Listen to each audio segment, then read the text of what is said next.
자, 이번 시간에는 그 세액 계산하고 신고납부에 대한 걸 한번 해보도록 하겠습니다. 세액 계산과 신고납부라고 되어 있는데요. 이제 신고납부가 나오기 시작했어요. 지금 여기 선출세액 다음에요. 나온 항목이 세액 감면하고 세액공제예요.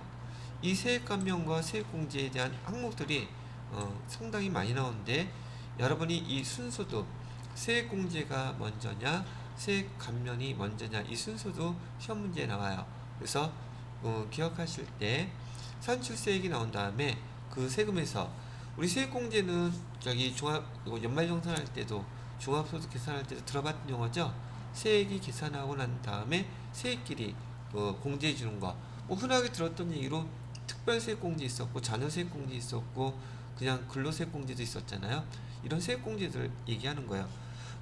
법인세법상에서 세액공제는 어떤 것들이 있는지 세액 감면은 어떤 것들이 있는지 그 순서를 한번 잠깐 나열을 해드리면 우선 조금 전에 말씀드렸던 것처럼 세액 공제라든지 세액 감면이 있을 때 보통 지난번 우리 연말정산할 때에도 세액 공제 한 방에 그냥 자녀세액 공제에서 끝나버리면 그 뒤에 줄줄이 나오는 연금이라든지 특별세액 공제 중에서 보험료라든지 의료비, 교육비 이런 거 공제 받을 수 있었어요? 없었어요?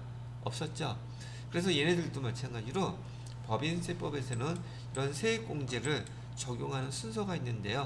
그 적용 순서 뭐부터 적용하느냐? 첫 번째는 세액 감면부터 합니다. 세액 감면부터 적용하고요. 두 번째는 세액 공제를 하는데 세액 공제 중에서도요. 2월 이거 뭐야? 공제가 되지 않는 것부터 먼저 공제를 해주고요. 세액 공제 중에서도 세 번째는 세액 공제를 할 때 이번에는 2월 되는 공제 이것도 원칙이 뭐 당연하지 않겠어요? 2월 되지 않은 것부터 먼저 공제를 해먹고 계속 2월 될 수 있는 것들은 차후에라도 공제하면 되는 거니까 2월 공제가 가능한 것부터 공제를 해준다고 하는 게 적용 순서랍니다. 공제의 순서 요거 하나 정리해 드리고요. 자, 그 다음에 우리 그 세액 감면과 세액 공제 연결시켜서 같이 한번 타이틀을 써볼게요. 세액 감면과 세액 공제 이 항목에 대해서요.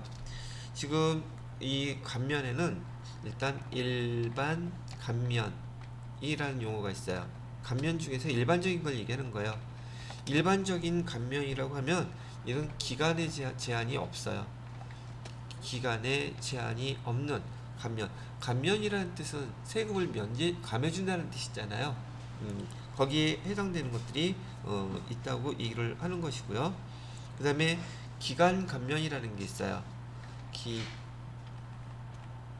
기간 감면이라는 항목이 있는데 기간 감면은 일정 기간 동안에만 세액을 감면해 준다는 뜻이고요. 보편적으로 어떤 것들이 있냐면 창업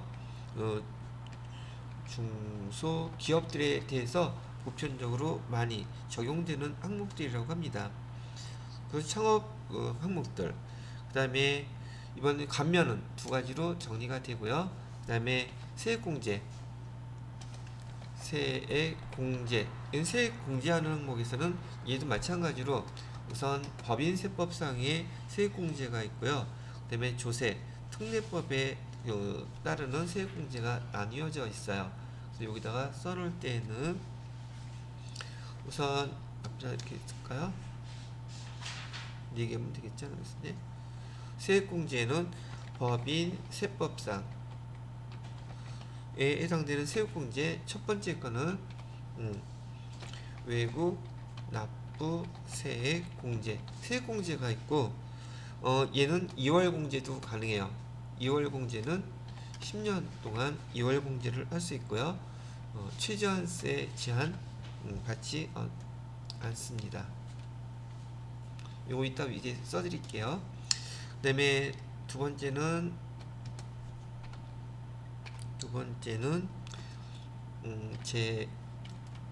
재해 손실세의 공제가 있고요. 얘는 2월 공제 해당되지 않아요. 얘는 재해 손실 공제는 재해가 발생했던 것만 해당되고, 얘도 최저한세 대상은 아니죠. 여기다가는 2월 공제가 가능해요? 네, 10년 동안 가능해요. 2월 공제, 얘는 최저한세 적용이 되느냐고요? 안 된다고요. 여기는 2월 공제, 얘는 최저한세 적용 대상 여부를 제가 지금 하나의 표로 정리해드리고 이렇게 있는 거고요. 그 다음에 조세특례제한법상 세액공제에 해당되는 것은요, 아까 나왔던 첫 번째는 연구 및 인력 개발비가 바로 여기에 해당되는 세액공제 항목이고요. 얘도 2월에서 10년 해당된다고 치고요. 그 다음에 최저한세 적용은 지금 최저한세 적용 대상 아니라고 나와 있는데, 중요한 거는 중소기업, 이거 칸이 좀 모자르다. 중소기업은 최저한세 대상이 아니라고 얘기하는 거죠. 최저한세 적용을 받는데 중소기업이라면 최저한세 대상이 아니랍니다. 여기다가 이렇게 해놓고,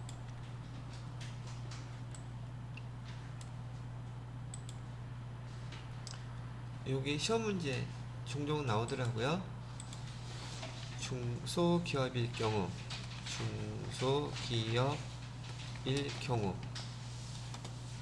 최저한세 적용 제외예요. 이거 써드린 이유가요, 기출문제들을 문제 쭉 훑어보니까 여기 연구 및 인력개발비를 갖다가 세액공제 받을 때 여기 최저한세 적용되지 않는다, 제외된다. 왜 그러냐면 우리 처음에 여기 회사 등록할 때 중소기업 여부 따졌었죠. 우리 회사는 지금 중소기업이라는 전제 조건에서 이게 시험 문제가 나오기 때문에 이게 적용되는 게 최저한세 적용되지 배제된다는 항목으로 문제가 많이 나오더라고요. 그래서 요거 미리 알려드리는 거예요.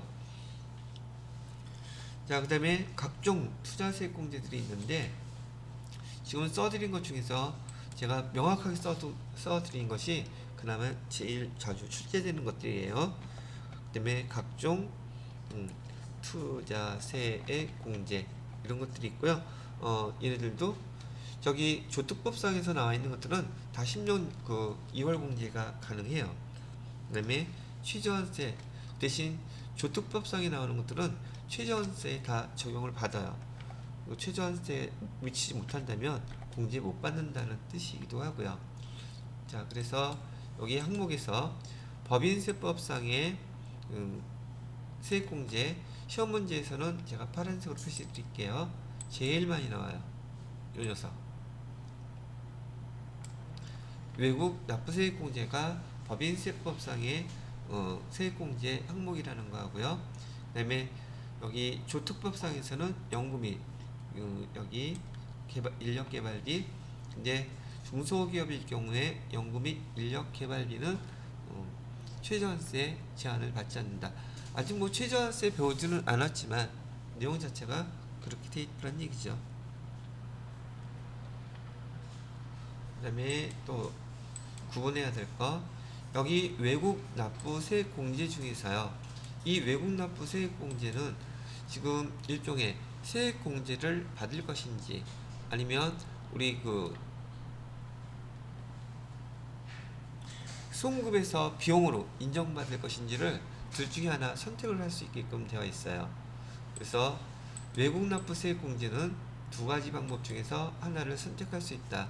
첫 번째는 지금 여기서 나오는 것처럼 여기 법인세 세액 공제에서 공제를 택할 수 있는 방법, 또는 송금에 산입시켜서 송금해서 공제하는 방법, 두 가지 중에 하나를 선택할 수가 있어요.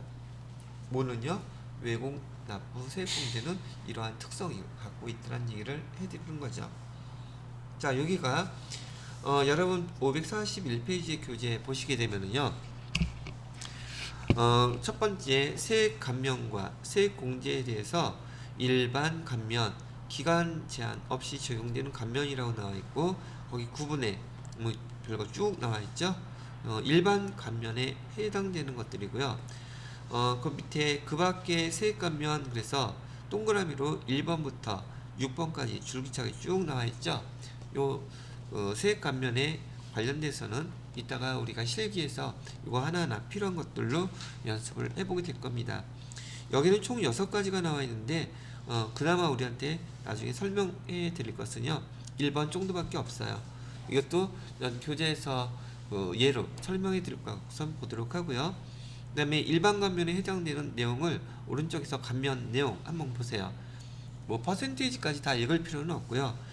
541페이지에 보시게 되면 감면 내용이 소기업, 중기업, 근데 도매업은 10%, 그 다음에 수도권, 즉 옛날에 우리 그 특별세액 감면이라고 해서 지금 본정 기준에서 사업장 기준으로, 즉 도시를 갖다가 밀집하는 현상을 갖다가 억제하기 위해서 소기업, 중소기업이 수도권 또는 수도권 이외 다른 기업들, 지방으로 이전을 하게 되면 이전하는 거에 대해서 세액을 공제해 주겠다는 그런 내용들이었었어요. 그래서 이것도 지금 일반 세액 감면에 대해서는 지금 적용되는 것들이 그닥 많은지 아닌지라 이런 내용들이 없구나라고 그 정도만 이해하시면 되겠습니다. 그 다음에 다음 페이지로 넘겨보시게 되면 542페이지에 기간 감면이라서 특이한 특정적인 어떤 키워드는 저기 첫 번째 줄에 나와 있는 창업 중소기업들이 이런 경우에 해당되는 경우에는 세액 감면을 해주겠다고 얘기를 하고 있어요. 거기서 감면 내용이 그러면 어떤 것들이냐? 아까 창업 중소기업일 경우에 그 소득이 발생한 해 다음 년부터 4년 동안, 그러니까 소득이 발생하면 총 5년이 돼요. 근데 정식 명칭은 소득이 발생한 해부터요. 소득이 발생하고 그 다음 해부터 4년 동안 적용해서 5년 동안 50%의 세액을 감면해 주겠다는 게 기간 감면의 대표적인 예고요. 이 기간 동안에 거기 1번부터 8번까지 해당되는 항목들이 주르륵 나열되어 있으면서 이런 기업들에 대해서는 기간 감면 5년 동안 해주겠다, 뭐 이렇게 지금 얘기를 해 놓았더랍니다. 그 다음에 거기 밑에 보시게 되면 당구장 표시로 별표, 당구장 표시로 파란색 글씨로 써 있는 거 있죠. 거기다가 별표 해 놓으시고 기출 문제 다 요 용어들이 설명돼서 문제화돼서 나왔던 것들이에요.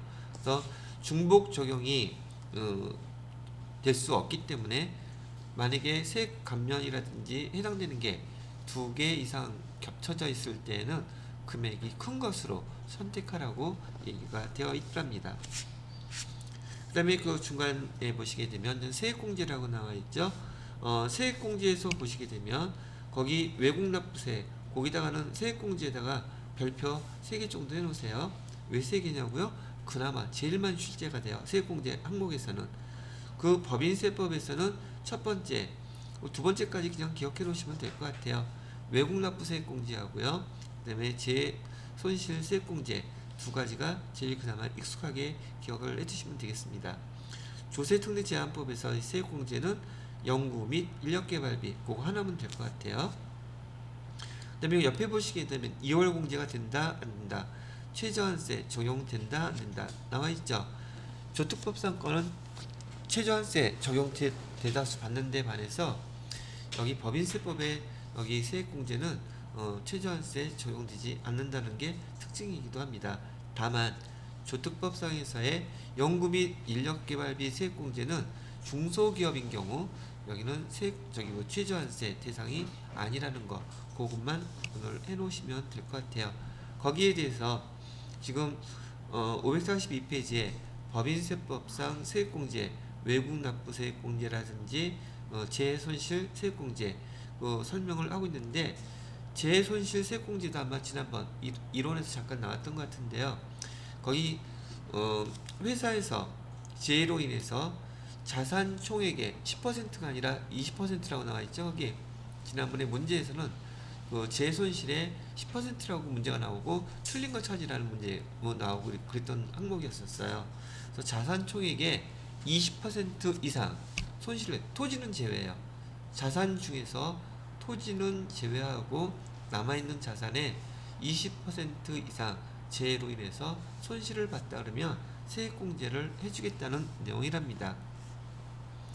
자, 그 다음에 543페이지에 보시게 되면 조세특례제한법상 세액공제라고 되어 있고, 얘네들은 다 최저한세 적용을 받는다고 나와 있죠. 그 중에서 제일 눈여겨봐두셔야 될 것은요, 세 번째 거예요. 연구 인력개발비 세액공제인데, 일반 기업인 경우와 그 다음에 중소기업인 경우로 나뉘어지고 있죠. 중소기업에다가 동그라미 치시고요. 우리가 이제 거기에 대해서 여기 나중에 여기 실무에서 실무 수행 연습에서 연습을 해보게 될 겁니다. 그래서 거기도 파란색이 쓰여져 있네요. 또 아까 얘기했던 거 또 나와 있죠. 맨 밑에 동일한 투자 금액에 대해서 중복되는 경우 선택 적용을 하라고요. 두 개 다 적용이 안 된다는 거. 이것도 지금은 그냥 말로 들어두시고, 여기 실제 나오는 항목들 중에서 이제 기출문제 풀어보시게 되면 그 적절한 사례들을 보게 될 거예요. 그래서 그때 보도록 하겠습니다. 그 다음에 544페이지 보시게 되면 세액공제와 세액감면의 적용 순서라고 되어 있죠. 근데 이거는 여러분들이 여기 결산서상 당기순이익부터 얘 계산 보시게 되면 여기 산출세액 다음에 세액감면, 세액공제, 가산세 등등이 나와 있죠. 이거 생각만 하셔도 될 정도예요. 그 다음에 여기 4번에 2월 공제 종료, 그 다음에 공제 연한이라고 되어 있죠. 거기 별표 2개 정도만 해놓으세요. 여기 앞에서 설명했던 거 여기서 비교해가지고 문제를 잘 내더라고요. 여기까지가 여러분들이 실무 문제로는 잘 내지 않고 주로 얘는 이론 문제로 많이 여러분들한테 소개하는 그 항목들이랍니다. 그래서 여기 지금 뭐죠? 세액공제에 관련된 것들, 세액감면과 세액공제에 해당되는 이론적인 문제, 이론에서 많이 그나마 여러분들한테 물어보는 항목들로 정리를 해드렸습니다. 자, 이렇게 설명해 드리고, 그 다음에 545페이지에 보시게 되면 소득 구분 계산서라는 게 나와 있어요. 소득 구분 계산서 설명해 드릴게요. 이 소득 구분 계산서 또한 자격시험에서는 자주 나오지 않는 항목이에요. 지금 계속 우리 그 과목별 세무조정하고 난 다음에는 자격시험에서 주로 다뤄지지 않는 내용들을 많이 이론적으로 설명하고 있죠. 자, 얘는 지우고요. 아이씨, 깜짝 놀랐네. 아니었어, 안 놀랬을 때.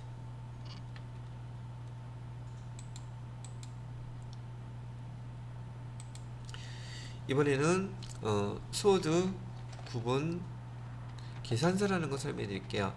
소득 구분 계산서는 뭘 뜻하는 거냐면요, 얘를 갖다가 우리는 법인세법에서는 구분 격리라는 말로 쓴대요. 그럼 구분 격리는 또 무슨 뜻이에요? 구분 격리는 사업을 갖다가 예를 들어서 사업별로 또는 재산별로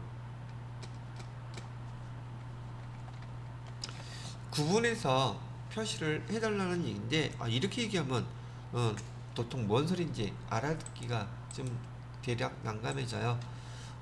그래서 얘를 뭐라고 표시하게 되느냐면, 말뜻은 각각 독립된 개정 과목을 사용해서 구분 기정하라는 뜻이에요. 그러니까 회사가 따로따로라는 뜻이에요. 사용해서 구분 기장을 해달라는 뜻인데, 얘는 이런 예를 들면 금방 이해하시겠죠? 구분 격리는 지금 겸용한다 그러죠? 겸용. 그래서 여러분이 금방 알아들으실 수 있는 얘기로 비영리법인이 있어요.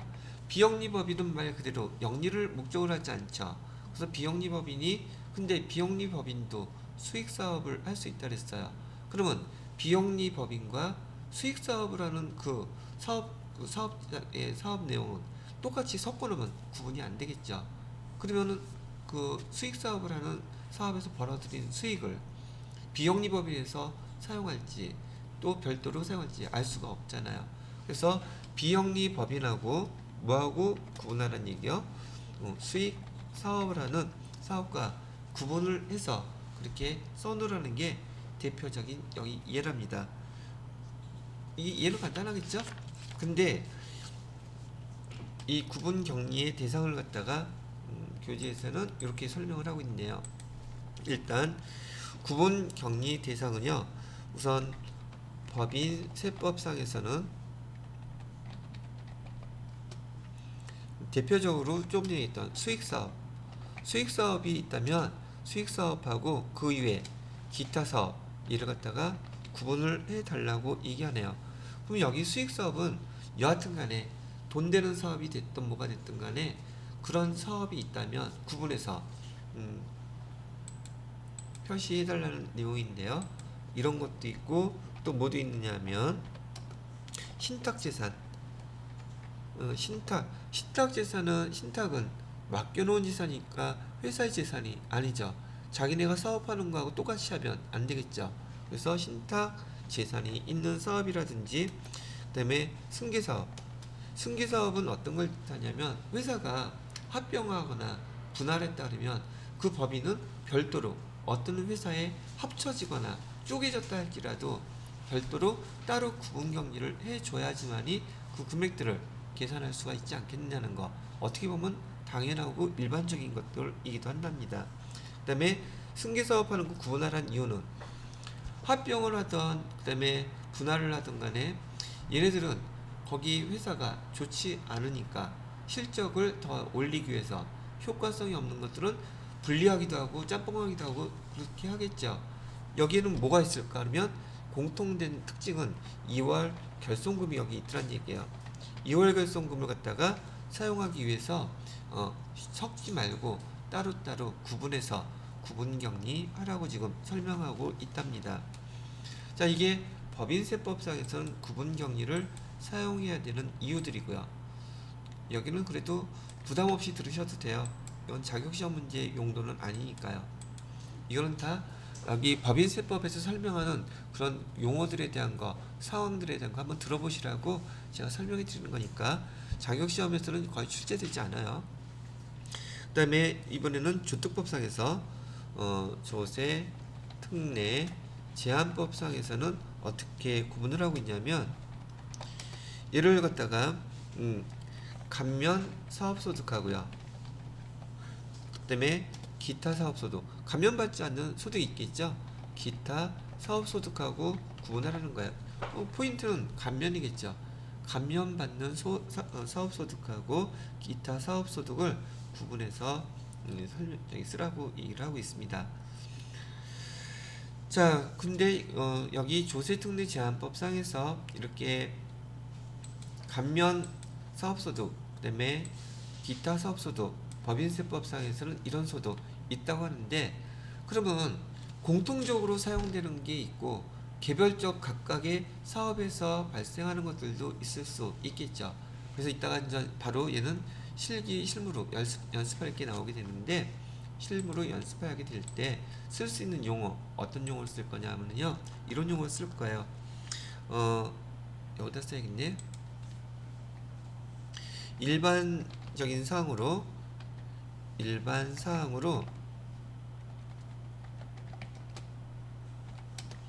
개별 입금이라는 용어도 사용할 거고요. 그 다음에 공통입금, 개별적인 것이냐 공통적인 것이냐 입금, 이런 용어도 사용할 것이고요. 반대로 개별 송금, 개별 공통송금 이런 용어도 그러면 사용하게 되겠죠. 송금이니까 개별 손금, 그다음에 공통 송금 이런 말 사용하게 될 거예요. 그다음에 구분해야 될 게 지급 이자에 대한 거야. 지급 이자에 대해서는 실제 사용한 용도를 기준으로 해서 구분을 하게 될 것이고요. 얘도 개별적인 것도 있고 공통적인 것도 있고, 그죠? 그다음에 공통 손익의 구분 해가지고 공통 입금, 여기 다음에 또 여기서도 공통 송금, 이런 내용들로 해가지고 여기 지금 용어들만 봐두시면 돼요. 이따가 문제에 나와서 클릭 해보면은 아 이런 걸 뜻하는 거구나 금방 이해하실 거니까. 여기서 우리가 이걸 조정할 때 이런 용어를 사용할 것이니까 그렇게 알아두시면 될 것 같으네요. 얘 또 날아가는 거 아니겠지. 자, 그리고 그 해당되는 내용들은요 545페이지에 나와 있는 내용과 546페이지, 547페이지까지 공통에 관련된 구분격리에 대한 용어들을 쭉 한번 간단하게 설명을 해드렸어요. 그리고 잠깐 쉬셨다가 549페이지에 있는 내용, 소득구분 계산서라고 쓰여있는 거 있죠? 요거 내용을 반영해서 설명을 해드리도록 하겠습니다. 끊을까 말까? 아, 불안해. 저장하세요. 네.